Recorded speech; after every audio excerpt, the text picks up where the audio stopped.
Departemen Pertahanan Amerika Serikat mengkonfirmasi pada 1 November bahwa Amerika akan mengerahkan 6 pembom strategis B-52 berkemampuan nuklir di Tyndall AFB Australia. Dilaporkan juga bahwa Departemen Pertahanan Amerika telah menganggarkan sebesar 14,4 juta dolar Amerika untuk membangun apron parkir khusus di Tyndall AFB sehingga B-52 dapat berputar dan melakukan latihan di sana setiap tahunnya. Ada 3 alasan mengapa militer Amerika Serikat memutuskan mengerahkan pembom strategis di Australia.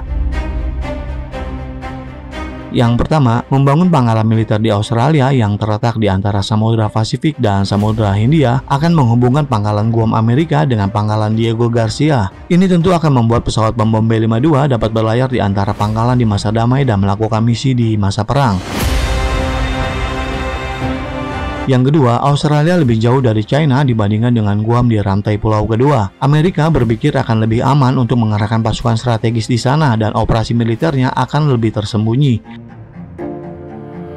Yang ketiga, pemerintah Australia yang kooperatif sedang merenovasi beberapa pangkalan militer di utara negara itu untuk memenuhi kebutuhan militer Amerika untuk operasi dalam skala besar. Dalam perkembangan terkait lainnya, Australia telah memenuhi kecenderungan Amerika untuk meningkatkan penempatan militernya di utaranya sejak pemerintahan Morrison dengan memperkuat infrastruktur militer di sana. Australia dengan cepat menjadi poros militer penting bagi Amerika Serikat di Indo-Pasifik, dan hal ini tentu menimbulkan ancaman keamanan di seluruh kawasan. Mengapa hanya demi kepentingan hegemoninya, Amerika selalu menempatkan negara lain ataupun kawasan lain yang jauh dari halaman rumahnya sendiri ke dalam ketegangan blok dan ancaman peperangan?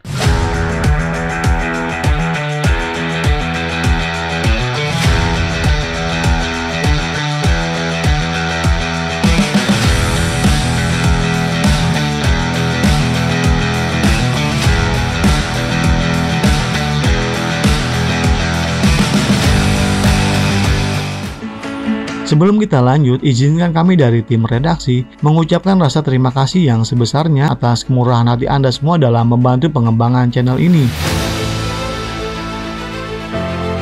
Dengan jangkauan lebih dari 16.000 km, pembom B-52 mampu melakukan patroli pencegahan strategis dan serangan nuklir yang tepat dari jarak jauh dengan biaya yang jauh lebih rendah daripada pembom siluman. Ini adalah pilihan sempurna bagi Amerika untuk menunjukkan apa yang disebut pencegahan strategis.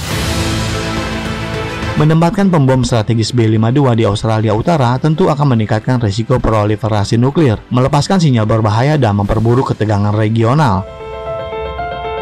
Negara-negara tetangga Australia yang merasa terancam pasti akan mengambil tindakan balasan militer yang sepadan, dan ini akan mengekspos perdamaian dan stabilitas regional pada risiko kerusakan yang parah. Sebagai pihak yang menandatangani perjanjian tentang non-proliferasi senjata nuklir atau NPT dan anggota tetap Dewan Keamanan PBB, Amerika untuk tujuan egois mempertahankan hegemoni globalnya bertekad mengubah Australia menjadi cakar kucing untuk mewujudkan kepentingan geopolitiknya terlepas dari risiko proliferasi nuklir. Apa yang dilakukannya tidak hanya bertentangan dengan NPT, tetapi bertentangan dengan apa yang harus dilakukan oleh negara yang bertanggung jawab dalam segala hal. Sementara itu, Australia sebagai ekonomi utama di Pasifik Selatan ternyata tidak menunjukkan rasa hormat atau pertimbangan terhadap kekhawatiran negara-negara sekitarnya atau perdamaian regional dalam upaya memperkenalkan senjata nuklir Amerika. Hal ini tentu telah menempatkan dirinya menjadi sumber perang dan kekacauan di Asia Pasifik. Pembom B-52 dapat membawa senjata nuklir serangan jarak jauh dan senjata konvensional, dan ini diyakini oleh Angkatan Udara Amerika akan menunjukkan kepada musuh mereka tentang kemampuan Amerika untuk meluncurkan proyeksi kekuatan mematikan. Pembom Amerika sebelumnya terutama dikerahkan di Guam untuk melakukan pencegahan strategis ke arah Asia Pasifik. Ini bahkan memiliki kebijakan khusus tentang keberadaan pembom berkelanjutan, di mana B-52, B-1B, dan B-2 dikerahkan di Guam secara bergiliran. Tetapi, kemudian Washington berpikir itu tidak cukup fleksibel untuk mengerahkan pembom di Guam, maka sebabnya mengalihkan pandangannya ke Australia. Perlu dicatat bahwa 2 pembom siluman B-2 dikerahkan di Australia untuk pertama kalinya pada Juli tahun 2022. Mereka beroperasi berdampingan dengan armada Angkatan Udara Australia serta beberapa armada Angkatan Darat Australia dan Angkatan Laut Kerajaan. Dengan Amerika menempatkan pesawat pengebom B-2 dan B-52, ini sangat jelas bahwa Amerika ingin mengubah Australia menjadi benteng pengebom baru.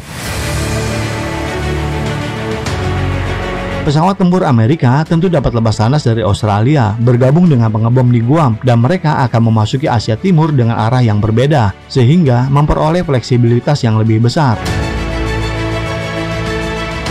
Selain itu, pangkalan militer Australia akan jauh lebih aman, mengingat jarak negara Amerika yang jauh dari Asia. Ada 3 jenis pangkalan militer Amerika Serikat. Yang pertama, yang didasarkan pada tanah airnya. Yang kedua, yang berbasis di Guam dan Australia yang berfungsi sebagai pangkalan estafet. Dan yang ketiga, yang berbasis di Jepang dan Republik of Korea, ini berfungsi sebagai pangkalan garis depan. Dan pengerahan B-52 di Australia telah mengubah negara itu dari basis estafet menjadi basis garis depan. Melihat situasi terakhir di kawasan, Amerika Serikat telah mengikat Australia dan menyeretnya ke dalam kereta kompetisi negara-negara besar, bahkan ke dalam api perang. Media ABC menyebutkan dalam laporannya tertanggal 31 Oktober bahwa Amerika juga meningkatkan kehadiran militernya di Australia dengan secara diam-diam dan memperluas pangkalan di Pine Gap. Secara umum diketahui bahwa Pine Gap selalu memperhatikan China, menjadikannya prioritas utama untuk menyadap dan mendeteksi fasilitas militer karena intelijen semacam itu semakin menjadi penting bagi Amerika Serikat. Kerjasama pertahanan dan keamanan semua negara perlu berkontribusi pada perdamaian dan stabilitas regional dan harus tidak menargetkan pihak ketiga manapun atau merusak kepentingan mereka. China mendesak pihak-pihak terkait untuk meninggalkan mentalitas zero sum perang dingin yang sudah ketinggalan zaman dan pola pikir geopolitik yang sempit dan melakukan lebih banyak hal yang baik untuk perdamaian dan stabilitas regional dan rasa saling percaya di antara semua pihak. Ini adalah tahun kedua berturut-turut Amerika Serikat menempatkan perlengkapan militer terkait nuklir di Australia. Pada tahun 2021, Amerika Serikat, Australia, dan Inggris mengumumkan kesepakatan keamanan AUKUS, di mana Amerika Serikat dan Inggris akan membantu Australia untuk memperoleh kapal selam bertenaga nuklir. Australia jelas diperlakukan oleh Amerika Serikat sebagai boneka penari dalam strategi geopolitik Amerika anti-China di Pasifik, dan merupakan tindakan memalukan bagi hubungan antara Australia dengan China, dan tentu saja ini merusak dirinya sendiri.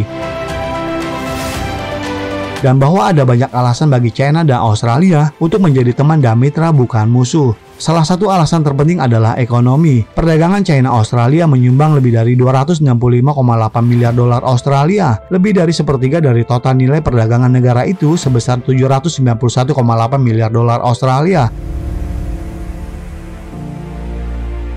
35 hingga 40% ekspor Australia dikirim ke China. Sebenarnya, China adalah mitra dagang terbesar Australia.